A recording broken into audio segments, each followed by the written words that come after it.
Wadata! So, Eternals, am I right? Great cast, sweet bad guy, but it left me with a thought. This is not this. And I think I know why. Before we get going, do all the things, the button things and the social things, and is it done? Okay, good. So, let's begin. Let's start with this guy, right? Let's call him Zuko. Why Zuko? Well, because Zuko was made to be the villain of the week who gets fumbled so that his dad could remain the ominous bad guy for the finale. Now, Robb Stark is not necessarily Zuko's father, but it's kind of the same concept here. Anyway, he can gain the ability of any Eternal or Deviant by consuming their essence, I guess. It's unclear exactly what he's doing, but he kind of sticks a straw in their neck and drinks their power, and then they turn gray and die, and then he gets their power and he starts evolving. As he evolves, he changes forms and he gains, like, sentience and emotion. Zuko here is ultimately dealt with and ends in a way that makes me almost wonder why he was in the movie, but I think this is just Marvel playing their classic long game. So let's go over our Eternals here on Earth and what their powers are. We've got Icarus. He can fly and he shoots lasers out of his eyes.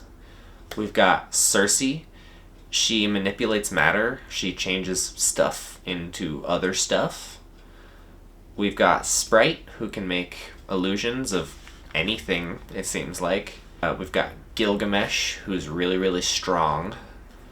We've got Ajak, who has healing powers. We have Makari, who is the Flash. I mean, she has super speed. Druig, he controls people's minds. Phastos does something with technology. He creates, manipulates, invents, understands it. And we've got Kingo, who has energy lasers also, I guess. He's got finger guns. It's really fucking cool, if you ask me. And then we've got Thena, who also has some sort of matter manipulation where she can summon and store and create weapons out of energy, basically. So, I assume not all of the Eternals in all the worlds have the same powers, but I think it's safe to say that our group isn't the only ones that have these specific powers. Just by how many Eternals there actually are. Now, let's go back to Ego. He's clearly not the same as Arishem or any of the other Celestials that we see in Arishem's weird planetarium show that he shows to Cersei, but what is he then? I think he is a deviant, much like our friend Zuko, except he has obviously absorbed all of the other Eternals from his planet. That would explain both why he boasts that he has celestial DNA and why he actually looks nothing like one. He is now just a being who wants to gain more cosmic power and spread himself over the universe. Let's review his powers. In the MCU, Ego boasts a celestial physiology, which it seems like it's something all Celestials, Eternals, and Deviants have. They run on cosmic power and are better than everyone else, basically. And along with that comes immortality, which, again, they all have. I'm assuming it's just part of their physiology. He has energy manipulation. He describes it as light, but it can be like tentacles or laser beams. Does that sound familiar? He also has mental manipulation, which is just exactly Druig's power. Like, to the T. He can control people's minds and make them see and do things.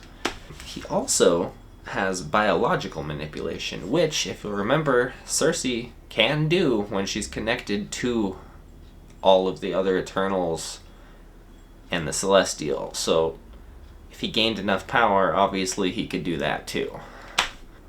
And along with that is super strength, like Gilgamesh, and healing, like Ajak.